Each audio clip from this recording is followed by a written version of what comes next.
Сайн мэцхан октоудаа октын подкастын ээлжид дугаар эхэлж байна. За энэ удаа бид өсвөр насны харилцаа, ялангуяа өсвөр насндаа хэрвээ токсик харилцаатай байх юм бол тэр харилцаанаас яаж гарах вэ гэдэг туршлагыг ярихаар манай зочин студид маань ирсэн байна. За сайн байна уу? Оройн төргий. Сайн байна. За тэгэхээр юун түрүүнд хоёлаа өсвөр насны одоо нэг хосуудын харилцааны талаар ярих гэж байгаа шүү дээ. Тэгэхээр чи эхлээд сонсож байгаа сонсогчд маань өөрийнхөө талаар баг зэрэг мэдээлэл өгөөч те. Одоо хэдэн настай вэ? Тэгээд хэдэн наснда анх үер хийж байв те? Ерөөхдөө бол 19 настай. Тэгээд 17 тоосоо үерхсэн. Ерөөхдөө битээр үерхэд бараг жил гарсан болсон. Анхнаасаа бол нэг амар эндээ тийм сэтгэлгүй байж байгаад ерөөсөө нэг ингэж байсан удаан хугацаанд байсан болохоор тэг нэг энтэйгээ үерхэд тэгээд үерхэд манаас амар их бэрхшээл гарч ирээд тэгээд ерөөхдөө даван тулаад тэрийгээ амар гоё одоо нэг цэцгэлдэг гэх юм уу гоё хэсэгтэй байсан. Тэгээ ерөөхдөө өргөжлээд амар токсик харилцаа руу маш хурдтай орсон. Тэгээ токсик харилцаа руу орсон шалтгаан маань гэх юм бол ерөөсөө ингээ битэрийн ингээд хувь хүний хүмүүжил амар тис ондоо. Би одоо айлын том ихэд манай найз зонд маань айлын баг байсан ч гэх юм уу энэ тал дээр айгүй их зөрчилдөөн гарч ирсэн. Тэгээд нэнийгээ хэрэлцээр байгаа сүултийн нэнийгээ их хараан тэгээд харааснаас болоод дараа нь бүр их асар их хараан дараа нь нэгэндээ гар хүрдэг ч юм уу. Тиймэрхүү байдлууд маш ихээр үсээд ерөөхдөө токсик харилцаанд тэгэж асар хурдан орсон. Нэг жил гарны хугацааж гэсэн ерөөхдөө бол надад бол маш хурдан байгаа байхгүй. За тэгвэл эхлээд ер нь одоо чиний ингээд туулсан бүхнээсээ эргээд харахаар өсвөр насндаа охтууд яг дөнгөж хүнтэй үерхэж эхлэх гээд ингээд сонголтоо хийж явахдаа яг юун дээр илүү анхаарал дээр юм шиг байна вэ те. Харилцааг бол айгүй гоё байна гэж төсөөлөөл тэгээл ингээл гоё л үерхнэ гэж бодож штэ те. Ерөөхдөө бол би бол яг хувьдаа бодож байгаа нь ингээд айлын том жижиг дунд гээд ерөөхдөө ингээд их сургуулийн багш нар хүртэл тийм судалгаа авдаг байхгүй юу. Чи айлын том уу дунд уу бага уу гэж. Тэгээ ерөөхдөө бол айлын томод амар зөрүүд хүний үг авч сураагүй хүмүүс байдаг. Айлын багууд бол юу ч гарч болно тийм тесрэлттэй хүмүүс. Айлын донд бол ингээд айлын аягүй тийм дөлгөө хүмүүс байдаг гэж ярьдаг. Тэгээ ерөөхдөө бол чи айлын том ч бай бага ч бай дунд ч бай тэгээд нөгөө ер нь гэрийн хүмүүжил амар чухал. Хүмүүжлээ харах хэрэгтэй.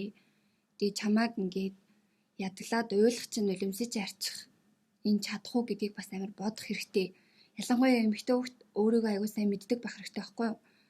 Тэг би иймэрхүү зантай, би иймэрхүү идэг, би энэ үедээ ингэж ашигладаг гэдгийг юм аягүй сайн мэддэг байх хэрэгтэй. Тэгээд хизээ хань тэг бас гэхдээ ер нь хийсэн юмны хараас харамсах хэрэггүй л дээ. Тийм үднээс ингээд бас зөвлөж чинь. Одоо жишээлбэл анх үерхэж эхэлж байхдаа ямар байсан бэ? Тэгээд токсик гэд хоёлаа харилцааныхаа нэг хэсгийг ингээд нэрлэлчихэд байна шүү дээ. Тэр үед жишээлбэл ямар шинж тэмдгүүд илрээд тэгээ чи ингээд тэр харилцаа ер нь хэрэгцүү байна вэ гэж мэдэрч эхэлжсэн бай тээ. Хаандаа л ерөөсөө юу ч тоодгүй байсан. Тэгэл явандаа ингээд жижиг сажиг би нүг сакс тоолдог. Тэг манай найз болохоор тоолдгүй. Хөгжим урлагийн би болохоор ингээд спортлог талтай айгу сонирхолтой. Жишээ нь ингээд заалан тоглож яхад чи ингээд бандартаа тоглолоо. Гээ урлаг гараад наваг хаяад нэг удаа явдас. Тэгээ би ингээд яг үнд ингээд би шгшээд явдаг байхгүй юу? Тэгээ ингээд багштайгаа тоглож багш намайг ор гэж тоглож байсан чинь намайг тэгээ хаяа гарсан. Яг үнд би тэгээ тэр тоглолтоо хайчаад найзанд хараас хаяасахгүй юу? Гэсэн чинь натаа бүр амар муу харцаад ингээд битээр яг тэр үеэс л токсик харилцаа руу амар хурд орсон байхгүй юу? Тэгээ ерөнх сонирхол амар чухал бүр асар их чухал. Тэгээд би дуулж чаддгүй таг солгоо эсвэл сонсгол дээр нь ингээд шүүмжилдэг хүн байж болно. Тэр ч гэсэн чинь ингээд дуулдаг спортод шал дурггүй. Миний дуртай зүйлийг өгөөсгээд өөрийнхөө дуртай зүйл рүү ингээд уруу татах гэдэг хүмүүс амар хортой. Ер нь мэдэгддэг. Одоо тэгэл за тэр одоо нөгөө нэг ганц ингээд тоглолтноос л хамаг юм эхэлсэн байж тээ. Тэрнээс хойш нөхцөлөд яаж хүндэрсэн бэ? Одоо тийм байгаад их юм бол бити тэр харилцаанд байгаад хэрэггүй гэж хэлээд байдаг штэ. Гэтэ ер нь амьдрал дээр ингээд ер нь ямар ч байсан хүнтэй харилцаа заслах чинь тийм ингээ амархан юм биш штэ тий. Тэгэхээр тэрийг ингээд ойлгонгуудаа өөрийгөө татаж авах тэр арга хэмжээг чи яаж авсан тий. Тэгээ тэрнээс өмнө ямар байсан тий. Одоо дэвчээр нэг алдрах нэг мөч биш тий. Тэр нь юу байсан? Ингээ токсик харилцаа маань хүндэрсэн гэвэл тэгээ явандаа ерөөсөө л өдөрт бараг 10 үед ингээ хэрэлдэнэ. Амар бүр ингээд стресстэй хэрэлддэг. Хуцаар залгана, блоклаад ахад чинь ингээл 9 ширтийн юмнаас ингээл юм бичин, залгана, ярина, уурлна, нервтэн амар их. Тэгээд ингээд өдөржингөө хүн хэрэлдэхээр хүмүүс амар стресстэй, хандлага нь хүртэл ингээд ямар ч тайх ууштай байсан хүн ингээд шууд муухай агштай болно. Тэгээд тэрнээсээ үүдээд ерөөсөө хэрүүл чинь нэг үргэлжлүүл зогсоо мэддэг байхгүй юу. Тэгээ ингээд хэрэлцээр байгаа сүултээ ингээд нэгнийгээ хараагаад сүулт нь одоо өглөөнөөс ширэлцээ гэж бодоход оройн нэгнийгээ хараа зөвхөн тэгээ маргааш нь уулзсан нэгнийгээ уулзахтай арай өөр болдог байхгүй юу. Тэгээ ингээд бас нөгөө уулзаад шал өөр, утасны цанаас шал өөр хүмүүс бас амар их байдаг. Ер нь одоо Монголд амар төгөөмөл болсон. Тэгээ ингээд тэгснэ уулзахаараа ястаа уучлаараа гэснээ зүгээр биш амар жижиг юм дээр уурлаад нервтэд эхэлчихдэг байхгүй юу. Ерөөсөө ингээд хэрүүлээс л амар их юм уусдаг. Зүгээр ингээд жижиг мэж хажууд нь яа чи яаж байгаа гэл анханаас өөр тэгдгээс чи юу өмсцэн гэж мэг хандлагууд бас айгүйх гарч байна. Тэг ингээд миний сонирхдаг хүнтэй байхлаа амар хэцүү. Тэгээ ерөнхийдөө л ер нь найз нөхөд хүмүүст хараад токсик харилцаатай гэдэг нь ер нь хилтэй. Хоёр амар токсик юм би. Хоёр амар хортой юм би. Зүгээр ингээл хэрэлдээл байжсэн хэдхэн минутын дараа эвлэрээ явж хүмүүс ч амар хортой байдаг байхгүй.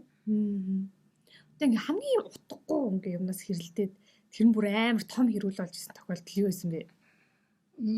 Ингэсэн битээр нэг одоо яг жил гаруй ирэх нэг удаа 7 хоног салсан байхгүй. Тэгээ ингээд миний төрс өдрийн өмнө надад салсан. Тэр жоох эвгүй л байсан л да. Гэтэ яг уу найзаагаа ингээ гэртээ явцарчаад найзтайгаа зүг байж хата ингээд юу ч тоохгүй. Тэгээ би жоохон тэр үе жоохон найл байсан юм. Тэгээ жоохон гоншгонцсон чинь амар намайг загнаад тэгээ цаанаасаа жоохон гомдол төрөө. Тэгээ би тэр салсан байхгүй юу. Гэсэн чинь над руу ингээ 4-5 удаар залгаагүй яриаггүй. Тэгээд ясан чинь сургууль дээр найзтайгаа зүг болчаа сургууль дээр очисан би. За хоёлаа нэг сургуулиараа дайрчиг гэд манай сургууль гэрээ харилцаадаг. Тэгээ сургуулиараа дайраа суужсэн чинь манай доод ангийн хүүхдээс байхгүй.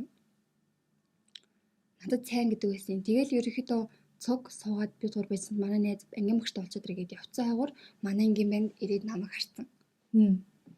Тэгэл ойлгомжтой хэлнэ штэ бид нар чинь нэг юм чинь. Тэгээд ерөнхийдөө бол амар тэр нь амар муухай санагдчихсан. Тэгэл учир зүггүй гээд 2-3 хоног тэрийгэ бодсон юм уу яасан. Яг миний төрсө төр орой 12 өнгөрөх шинд над руу залгаад амар муухайгаар хараасан. Бүр амар олон үгээр хараагаад тэгээд чиста салаад удааг байж инглээ тэглээ. Тэр өрөөсөө амар жижигхэн зүйлээс салаад ингээд амар их юм болсон. Тэр маань амар муухай. Зүгээр сууж байгаа л бараг загнуулсан шүү дээ. Арайч тиймэр. Тийм.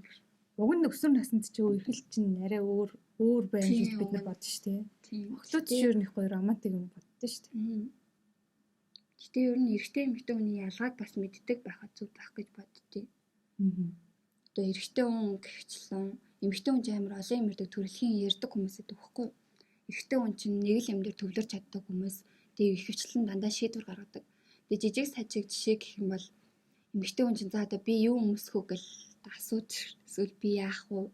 Бис ямар юм ах вэ гэл. Гэтэ ясан дээр хизээч эмэгтэй хүн тэрийг мэдэхгүй асуудаг байхгүй юу? Дотроо мэддэг бүх юм аль эзэнээ шийдсэн. Зүгээр өөрөө тэрний хадлаар ярих гад ингээд эрэгтэйнээс асуудаг. Ярддаг арин шин ерөөсөө ингээ хүн болгонд идэг байхгүй. Тэгээ эрэгтэй хүн болохоор шууд ингээд яа. Тэгээд ээр юм гэлтгүй ер нь энийг ойлгодог. Ер нь ингээд аливаа зүйлийг шийдэхдээ амар сайн ярилцдаг байвал зүгээр. Тэгээ ер нь ингээ найзын дэвтэр мань ингээ салах шалтгаан гэх юм бол битээр их сургуульд ороход тэгээ ерөөсөө битээрт ерөөсөө хувийн орон зай гэдэг зүйл байгаагүй. Ерөөсөө анханасаа л тийм хардл сэрдэл бүр амар дандаа цуг байна. Ерөөсөө би ингээд 10 жилийнхаа найзтай ч цуг гарч ордоггүй ингээд зөвөр алхамд тумс цуг байдаг амар жоохон уйтгартай. Гэтэ яг хөө тэр үед гоё л байсан юм шиг.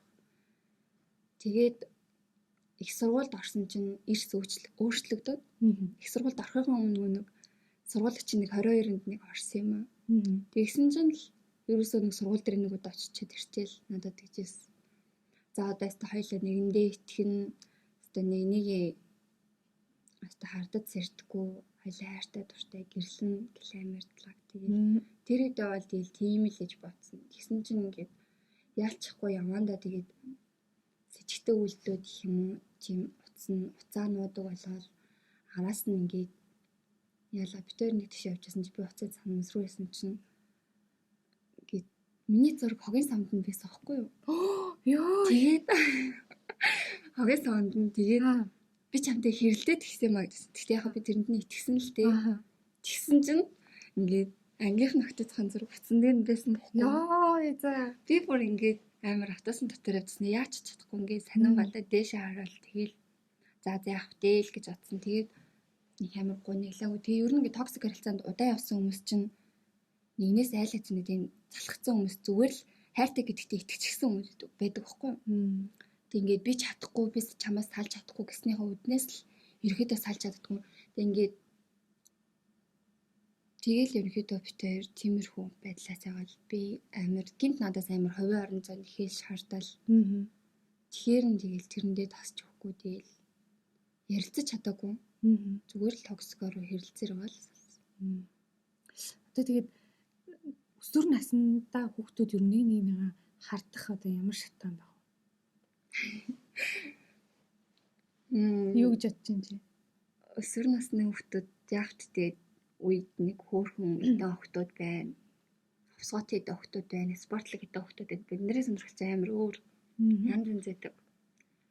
Тэгэл ерөөсөө сонирхт ингээд 10 жилд ерөөсөө ямар ч өхнийг сонирхдаггүй байна гэж байхгүй ерөөсөө. Бүгд л нэг крашлдаг эсвэл хардаг байдаг байхгүй юу?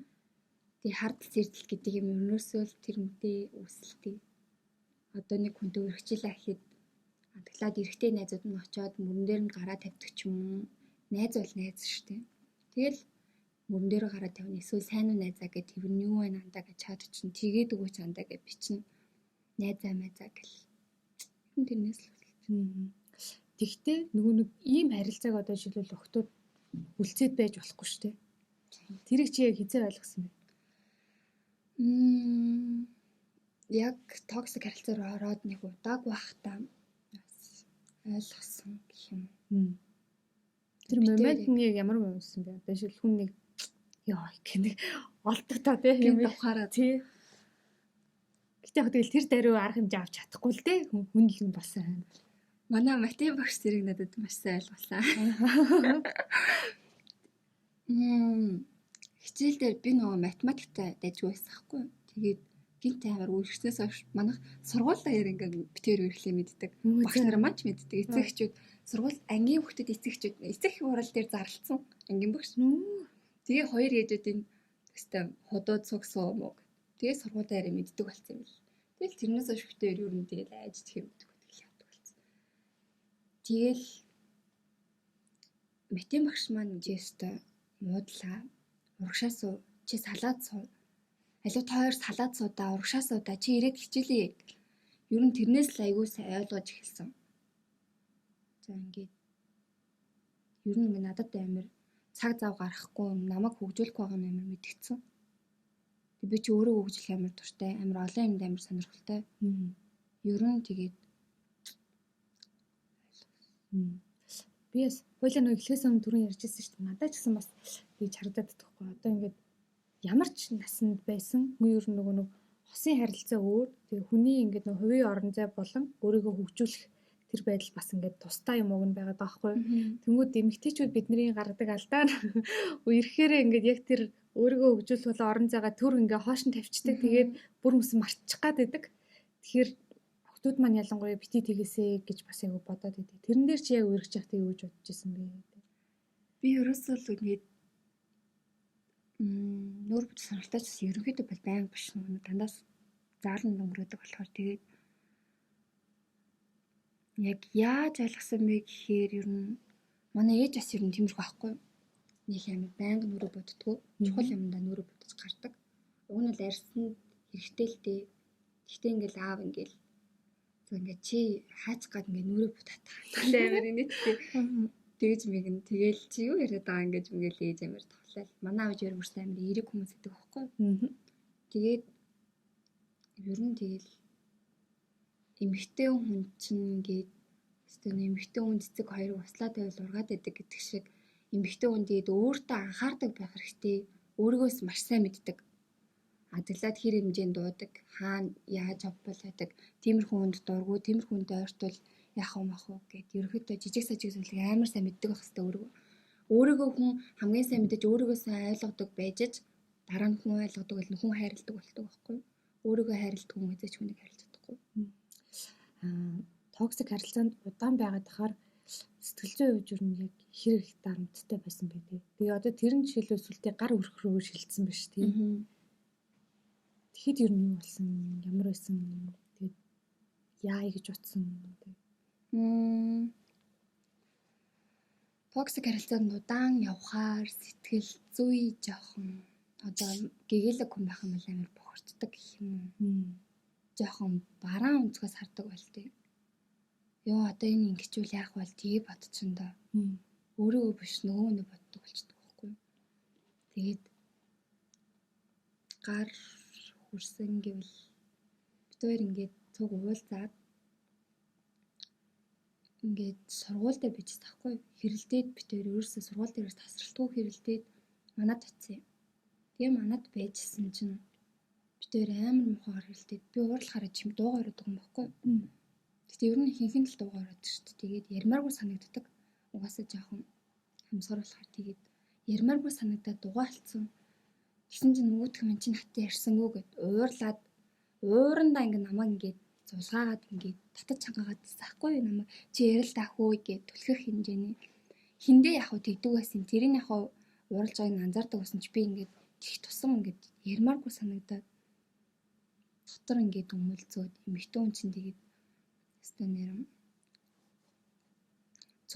зөвхөржиж л айлгадаг гэдэг юм лээ. Тэгээд надад намайг ингээд алгажчихсан байхгүй юу?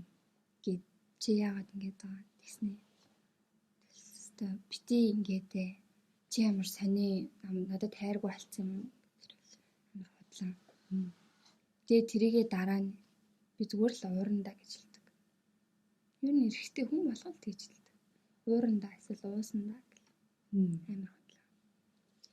Тэгээд одоо жишээлбэл гар хүрээдсэн давтагдсан уу? 2 удаа л болсон. Хичээл өргөө мөрөөл тий. Тийм.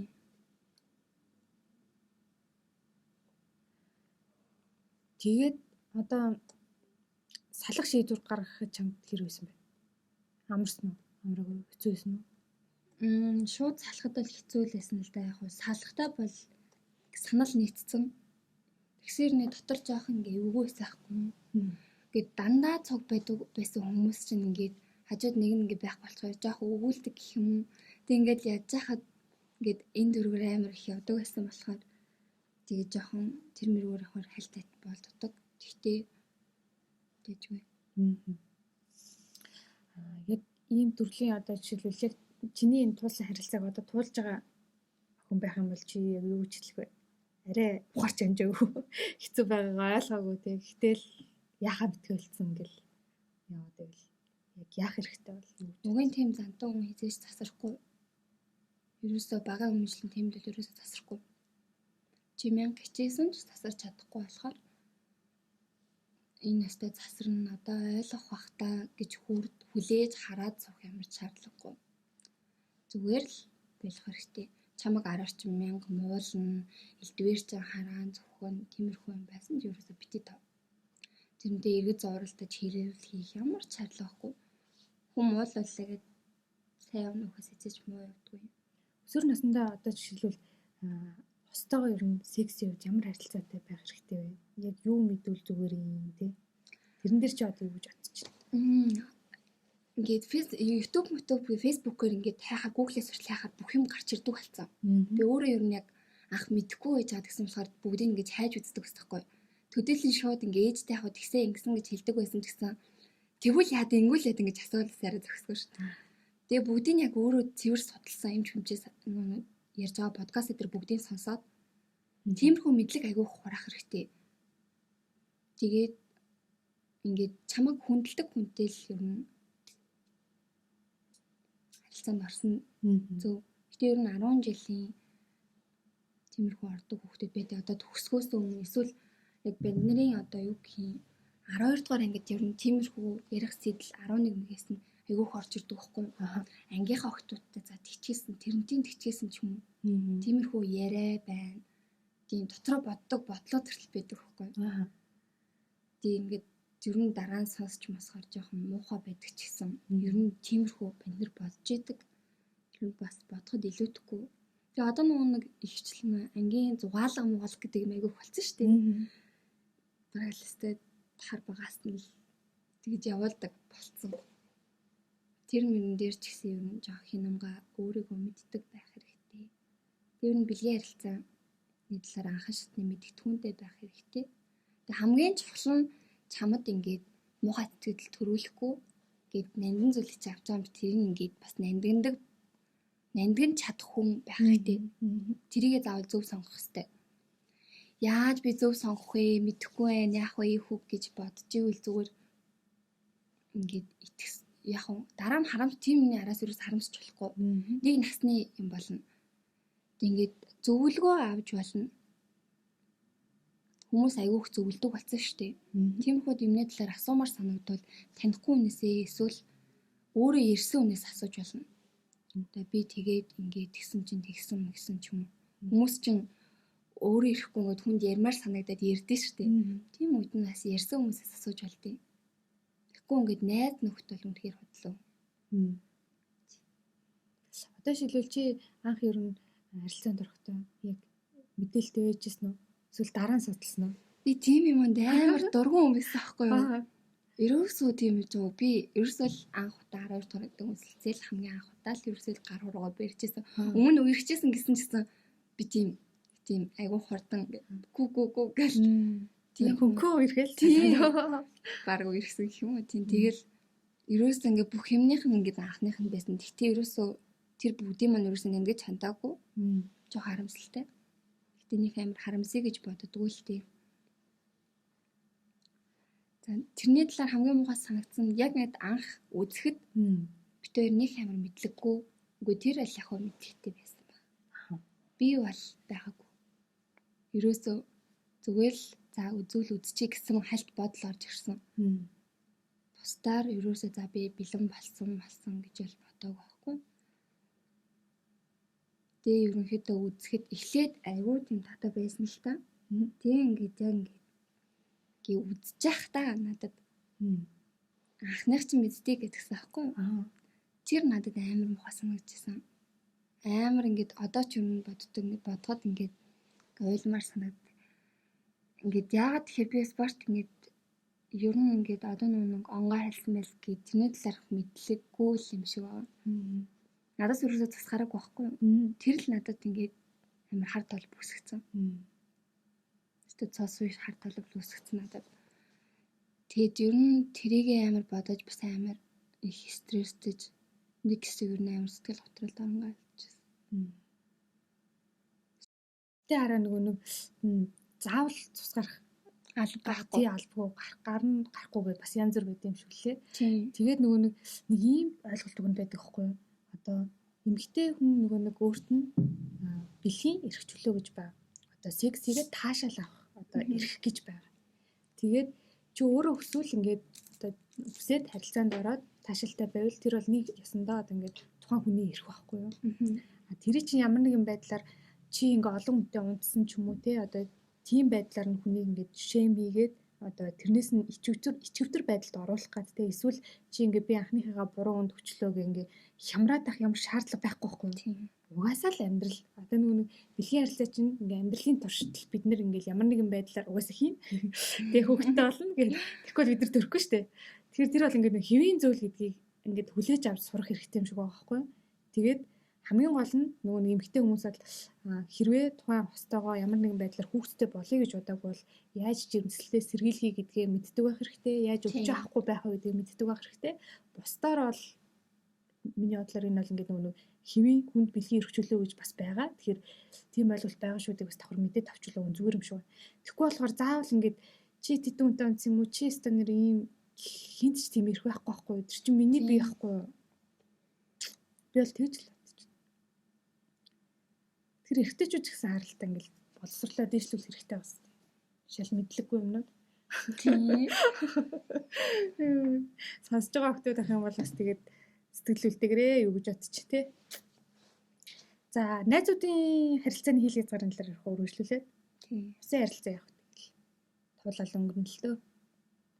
Тэгэл амьдралынхаа хугацаанд ер нь тэгэл хүмүүс чинь туршлага хуримтлуулаад өөрийгөө олоод явдаг юм шүү дээ. Харилцаан тахтад гэхдээ өөрийгөө таньж мэдэх талаар чи ер нь юу сурсан бэ? Одоо эргээд бодоход. Би одоо хамгийн сайн ойлгосон бол би ерөөсөө үгүй гэж хэлж чаддгүй юм байсан юм. Үгүй гэж хэлэх ёстой гэдгийг амар сайн ойлгосон.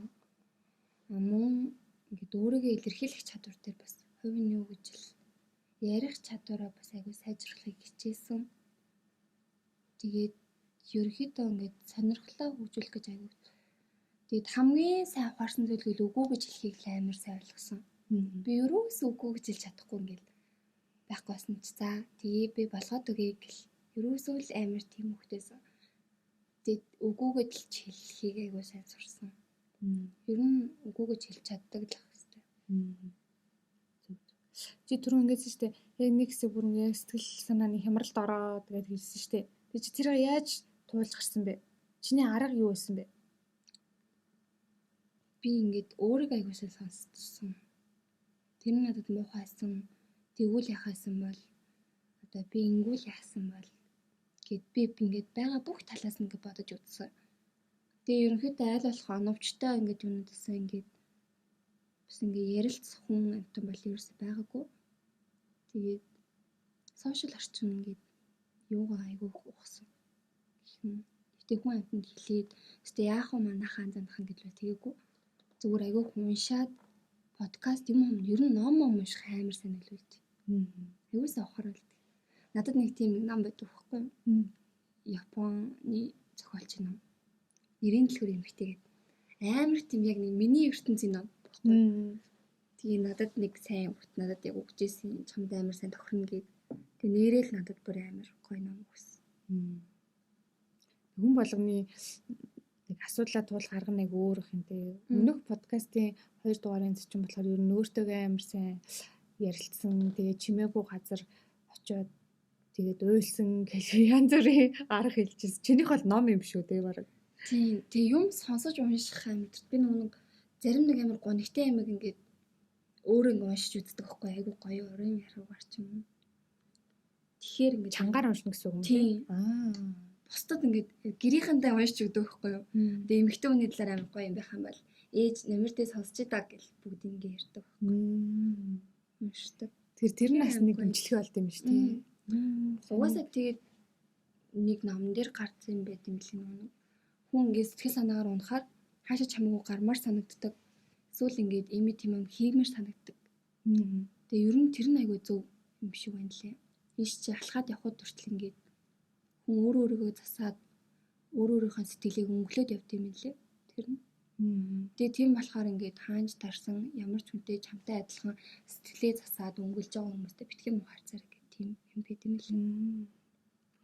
Юу тэгээд штэ ер нь ямар ч хүнтэй битээ мухаар царэ юу туулж байгааг нь цаана юу болж байгааг мэдэхгүй штэ гэ нэг тийм үг тэр амир үнэн баха тэгж бодогдоод тийм баг шүү.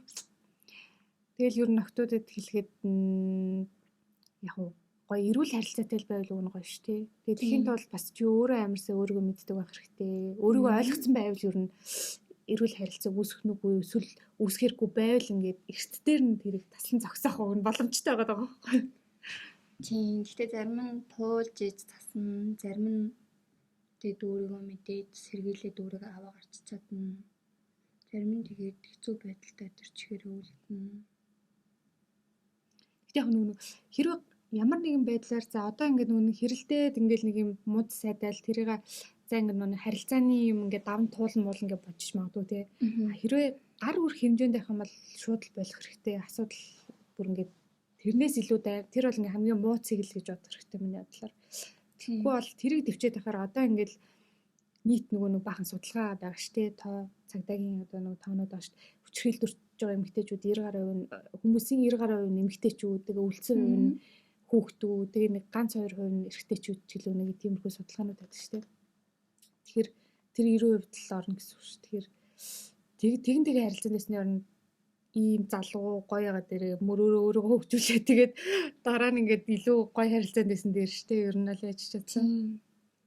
Ерөөсөө тэгээд хүн юугаар хүнээр дутхгүй. Ерөөсөө дутах шаардлага байхгүй. Өөрөө өөрийгөө л ингээд яаж. Өөрөө өөрийгөө мэддэг байх. Яг гоо зүгээр ингэмэр л юм шиг бас үл санагдаадсан.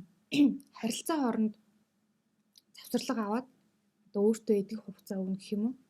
Яг гоо ингээд нэг юм ойлгочвол одоо үерхэлж бай, одоо хосын харилцаач бай, найз нөхдийн харилцаач бай, тухайн харилцаа бүтлгүүтч болно. Тэгээд тэрийг ингээд зүгээр хүлээж авангуудаа орхиод дараагийнх руугаа өөрийгөө ингээд бэлэн болгоо шилжээд тэг ингээд амьдралынхаа хугацаанд ингээд амьдрчмаар байгаа байхгүй юу нэг яг ингээд логикоор бодвол хэцүү л дээ. Тэгхгүйгээр ингээд өнгөрсөнтэйгээ зурлаад хүн өөрийгөө л аягүй хугацаа аваад идэв юм шиг л. Тийм. Ингээл өмнө тэгжсэн ингэжсэн одоостой тэр үед тэгсэн байсан бол гэд өнгөрсөнтэйгээ зурладаг хүмүүс аягүй байгаа. Тийг шаардлагагүй. Өнгөрснөөс ухаарч чадаад ингээд урагшлуул захиц захгүй юу? Тийм шүү дээ. Бусдаар ингээд өнгөрсөнтэйгээ зурлалаа гэж чи яхаад байгаа юм байхгүй. Тэрийг бас бодох хэрэгтэй. Тэгэл одоо салцсан байгаа гэсэн дараа нь угаасаа тэгэл амьдрал чинь дахиад нэг хайрлах орол ирнэ. Тэгэл ер нь амьдрал чинь тэгэл үргэлжлээл явчих штэ. Энэ олон хүн дондоос газараа өвчихгүй лэлгүүтэй. Тэгээд манай Монголын кинонуудаас аягүй тийм эмгэгтэйчүүдэд батсан кино гаргадаг болсон зүйлээ. Одоо тэр сүүл гарсан 80 эмгэгтэй л амар гоё кино байсан. Үзсэн юм уу чи? Би үзээгүй л явж байгаа. Амар тэр үед амар тийм өөртөө ихтэй болсон гэх юм уу? Яг ингээд сүүлд нь ингээд жүжигсэн нөлгөөний хэлсэн үг нь ингээд чиний шархалсан зүрхт юу юучлээ. Шархалсан зүрхтэй чинь цуг ингээд эдгийх хүн гарч ирнэ, чамайг хайрлах хүн заавал гарч ирнэ гэдэгт итгэлтэй, 100% итгэлтэй ингээд тэгэхэд бас аягүй гой санагдчихсан. Тийм шүү дээ ер нь аягүй тийм их. Алдахгүй нэг жоо. Гэтэл ер нь нөгөө нэг чамайг хайрлах хүн гарч ирэхийг хүлээхээс өмнө тэр мөчөөс өмнө чи өөрийгөө хайрлаас орчуул өгнө бүр лаг байхгүй юу? Тэгвэл хэвээр цэцгэлэндээ. Тэр яг хэцүүлтэй тий бас л. Хэцүүгүй байхгүй тий хэцүүлтэй. Тэгээ чи яаж өөрийгөө хайрласарваа? Тэгэл өөрийнхөө сонирхлыг дагаж үзсэн. Тэгээ зарим нэг болохгүй зүйл тэр нөө миний сонирхож байгаа юу гэхэл гоо сахны салбар руу би ингээд бүрэн нэвчиж байгаа юм баггүй юу? Гэхдээ чиний бодлоор өөрийгөө хайрлна гэдэг нь чи яг одоогийн байдлаар юу гэж ойлгож байна? Өөрийгөө хайрлна гэдгийг. Тэрнээс мөрөөдлөө ингээд нэндгэн чаддаг. Мөн тэгээд өөрийнхөө сонирхлыг амар хүндэтгээд бусдын сонирхлыг ингээд дагаж тойрох биш. Яг өөрийнхөө хүссэн зүйлийнхээ араас ингээд тэмүүлээд тэгээ ерөнхийдөө өөрт хэрэгтэй зүйл ингээд бусдад ингэж яваад өөрийнхөө ингээд орон зайг хамгаалж чаддаг л байвал. За одоо нүүлээ яриагаа өндөрлүүлэх тал руугаа хандъя. Тэгээд подкаст сонсож байгаа охтуудад чи ер нь өөрийнхөө зүгээс юу гэж хэлмээр вэ? Юу зөвлөмөр одоо санаад ч орж ирж байгаа. Та нар маань ингээрээ энэ амар чухал шүү гэсэн чиний бодлоор юу вэ те?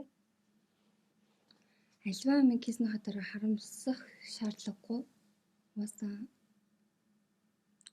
за одоо ингээд бодъё л даа ингээд би эрт хүнтэй унтсан байна. Чи би яриа болоогүй байсан юм уу гэж мэгээд иймэрхүү зүйл ерөөсөө хэрэггүй. Харамсах шаардлага байхгүй угаасаа нэг л амьдрна. Гол нь чи тэрнээсээ барахадах шаардлага байхгүй зүгээр ухаарад ойлгоод ингээд өөрийгөө засаж залруулад яваарай. Бусдаар ингээд өнгөрсөндөө амьдрал өөрийгөө заваагаад өөрийгөө заавал ингээд заваагаад тах шаардлагагүй ухаарад твшээд яваарай. Арай илүү өнгөлөг болно. Дээд ном уншаарай. Окей. Тэгвэл одоо манай Октийн подкаст юу гэж бодож байна вэ? Бид нарт одоо цаашдаа ер нь биднээс юу хүсмээр байна те? Сан сэтгэл юу вэ гэж одоо бичлэг уулзсных. Санал. Ер нь айгүй тийм ярианы сэдвүүд нэмэр таалагддаг л та. Тавцахгүй ингээл өөрөөрийг ярьдаг штеп. Тэгээд ярьж байгаа хүмүүсээс айгүй хөөрхөлтэй. Тэгээд одоо ер нь охтуудын талаар зарим нэг бэлгийн ярилцсаны анхан шатхууны мэдлэгийг гэтээ эмчнэр мэрчтэй биш. Одоо өөртөө туулсан охтуудтай ингээд суулгаж байгаа ярил бас арай өөр. Өөртөө ингээд нэг хайж судалсан юм хүнээс асуугаа сонсон юм ярих биш. Өөртөө хайж судалсан юмуд илүү нэг хүмүүст буудаг байхгүй юу? Тэгэж яриулвал бас гоё. Гэх. Наач нэр гоё санаа. Тийм. Хүнээр ингээд мэддэг хүнээр ингээд номыг уншаад яасан үнээр ингээд яриалахаар ерөөсөө хүний сэтгэлд боодоггүй. Тэгэхгүй яг ингээд өөртөө ингээд мэдээд өөртөө ингээд хайж үзээд өөртөө ингээд мэдрээд яасан юм бас амар их. Их зөв юм хэлэх, онж хэлэх. Хүн дээр бас илүү бодтоор наалтах бах тийм нэрэ. Тийм. Өөрөө тэр юм аа мэдээд мэдэрсэн хүн л хүний юмд хүрэхээр юм л. Окей. Хүлээж авлаа. За тэгвэл саяны сэдвээр ярих хүн байвал холбогдоорой. Хүлээж авъя.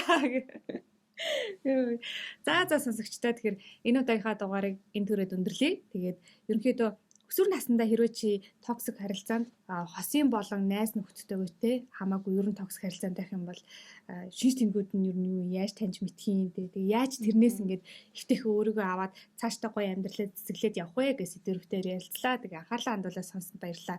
Тэгээд подкастын зочноор хэрвээ орохыг хүсэх юм бол бид нартай холбогдоорой. Тэгээд сэдвүүдэнд давцгүй гоё ингээд ярих юм байх юм бол чөлөөтэй зочноор орж болно шүү. За зочиндоо баярлалаа.